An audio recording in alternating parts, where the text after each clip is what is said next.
new car dash stereo. Why would you go aftermarket? Well, if you have a normal car, like an older car, having an aftermarket, it's the way to go because you replace the old one. This is CarPlay and Android Auto, and you have basically everything you need over here. So you have a harness that goes in the back of the unit, and then you're gonna need a special harness that you have to buy separate. It's specifically designed for your car, and what you have to do is you connect these two harnesses together. In my case, this is for a Toyota, so I'm gonna connect it into a Toyota. What you get in the box is basically the unit, nicely packaged. There it is. So this is the unit. All the connections are here in the back. You're not gonna bother with these very much. You're gonna only bother with these because the DIN connections over here are the ones that we're gonna work with. It also comes with a microphone and a remote and obviously a manual. And they have sent you also a faceplate. So you get also a very, very nice faceplate to cover the unit in the dash. What I like about this unit, it comes with a microphone. One of the problems that I have with the older unit that I'm removing is that nobody can hear me when I'm talking. So hopefully this microphone is gonna solve that problem. So this microphone is gonna be hooked up into the dash and pulled somewhere where the voice can be heard. Now, can you do the installation by yourself? Yes. The installation is actually quite easy. It's literally plug and play. What you do is you take the harness that comes with it. Each one is labeled. You can see it has a label on it. And then you take the harness that you bought, which is labeled in the back of the bag, and you literally connect them together. So you're gonna connect them together and then you're gonna just plug and play to your car. The tools for the installation, you're gonna need some strippers, you're gonna need some crimpers, you're gonna need a screwdriver, a Phillips, and most likely you're gonna need some connectors like these. If you don't have these, you could just twist the wires together and put electrical tape on it, but this will make it a lot easier. If you don't have these, you don't need the crimpers anymore. So the installation should be easy. I'm gonna remove this, my charger for my car. You have to take this old stereo out. So my car is pretty easy. These things come off. I think this one comes off from here. This one comes off from here. And then here you have, in my case, 2 bolts on the side. I'm gonna take this off. One here, and this comes off. There you go. So what do you have here in the back of the unit? You have the old harness. So I'm gonna disconnect this old harness. And then I'm gonna disconnect this, this is the antenna. Then the old unit comes out. This support, you take it off from the old unit and you put it on a new unit. They're labeled left and right, so this comes off. Once you take the part off from the main unit, they just bolt it into the other unit. So it's as simple as that. The holes are universal. So these holes are designed that way to be universal. So they will just bolt into place. And this is the part that people are really intimidated by. This is the old harness. So as you can see, it has the Toyota connections. So you see these connections are exactly the same, and then these are exactly the same. So what you have to do is you have to connect the unit.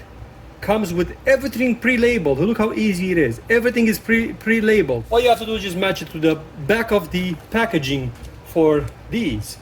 It's as simple as that. And basically you're gonna end up with something like this. And if you're afraid you're gonna mess it up, you can't. Look, you see this two? They don't fit in reversed way. So they only fit in one place. Also, do not remove these labels because this old unit, it just says refer to manual. Well, I don't have the manual anymore, so luckily this goes with the old boss, but otherwise if you remove the labels, you don't know what it is. As a rule of thumb, the one with the purple and the green, these are the speakers. So you see it says rear left, front right, so these are all speakers. They will all connect into this one and some over here. Basically color goes with color. So purple goes with purple, green goes with green, and so and so. This is the part of the job that will make it a lot more elegant if you have these crimpers, because then you'll have a nice connection like this. Now here's mine, and I'm done with it. There's 3 wires that are left, 4 wires that are left. Now my car, it's older car, so it doesn't have these. This is brake control, back car, key, and ILL. So you don't have to worry about it. Just finish them like this and you just drop them in there if you have the same color as I do. If they have corresponding colors on the other side, then might as well just connect them at that point. So just because you have loose ends is not the end of the world. Some cars just don't have those functions, and it just happens that mine doesn't. Now we're ready to just go and connect the harness. The harness connection is quite easy. There's the 2 cables over here. So the one that you bought, you just plug and play, literally just plug in, and that's it. Okay, and now drop these inside there, and then now you'll have to connect to the back of the unit. Now what do you have in the back of the unit? Remember, these only fit in a certain place. Now we're ready to connect the wires in the back. So this, I told you, is just plug and play. They only go one place. This one can handle a backup camera too, so there's an additional part of the system that you could add to it. And then you're gonna need your antenna, which was here. Here it is. And this is the antenna. It's gonna go in here. If you wanna listen to FM, I don't know who does, but you can. And then we're gonna need a microphone. So I'm gonna go and get the microphone. And this cable for the microphone is very long. You can put it wherever you want. I don't really talk on the phone very often, so I'm just gonna throw it here on the dash for now. And we're ready to shove this thing into place. And there it is. And there's the two bolts that we took at the bottom, and I gotta figure out if I could find some bolts for the top. And here we go. Before we put everything else together, let's see. Okay, so we know it turns on. Now we can put the rest of the car together and go from there. In this kit, you do get a covering bezel. These are hit and miss. Not all cars can accommodate them, so you could get a custom one if you want. I had holes on the side before, so I really don't care. But you could get a custom bezel for it, for a specific car. Now to connect the phone to the unit, first we're gonna go to Bluetooth settings. You're gonna search for a new device, and you're gonna see a device called Car Touch.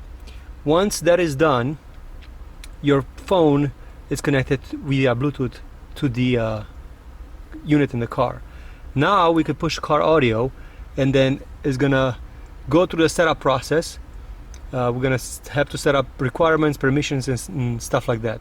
All this stuff is done via the Wi-Fi iOS Auto. So when you connect your phone to your stereo, it's going to go via Bluetooth and is going to go via Wi-Fi card. So just remember that you're going to see a new connection basically. It's going to be part of the Android Auto. So you could put your phone in the pocket, it doesn't matter, it will connect automatically. And then you could just pick up, play music. No, I cannot play music for you guys because it will have a lot of problems with licensing and stuff like that. But these are all the apps that you have available. You could have Messenger, you could listen to podcast, Rocket Player, which is an app that I have on my phone. I have WhatsApp. So if I want to play Rocket Player, I could click this, and then it's going to give me a list of all the music that I have on my phone. I click shuffle, and I cannot play the music because it will create problems with the licensing. So I had to cut the sound out, unfortunately, but the sound is really, really good. I'm going to give you like a quick sample so YouTube cannot demonetize me. Yeah, so it sounds really good. Here we go. So this is what I've discovered so far. This is the first time I'm using it while I'm driving. I just got home from a trip, and this is what I've learned. So the screen, it's not 4K, but it's quite clear. So it's definitely very, very nice screen. It is running over Wi-Fi, so it has compression, as you can see over there around work. There's a little bit of a compression on the image, but it's because it's running Wi-Fi of the phone that I'm actually recording right now from. You have this button over here on the side that is going to bring this menu out, or it's going to go back into the Carplay. So that is pretty good. Also, it has nice buttons over here to go to the next song. So I like the hard buttons because sometimes, you know, you can't really touch it on the screen, but these are physical buttons. And I really enjoy the volume button. So the volume button I really, really enjoy because it's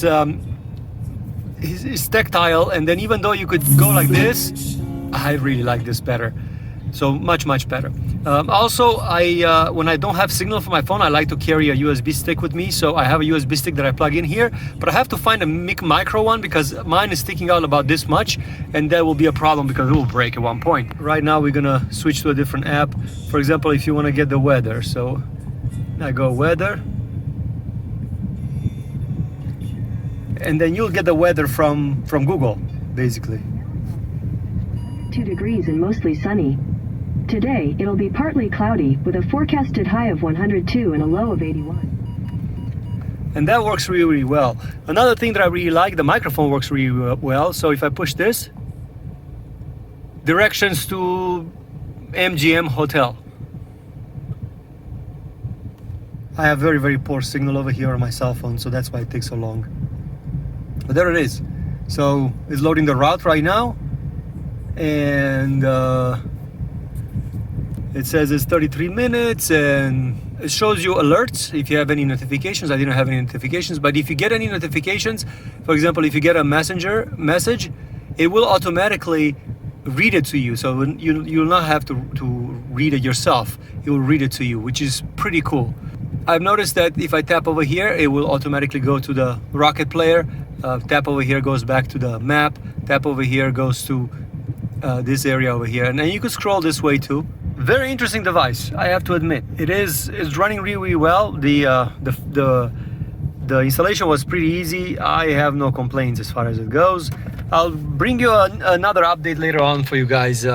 So to get a better understanding of how am I getting along with it in time. But so far, I really like it. Thanks for watching.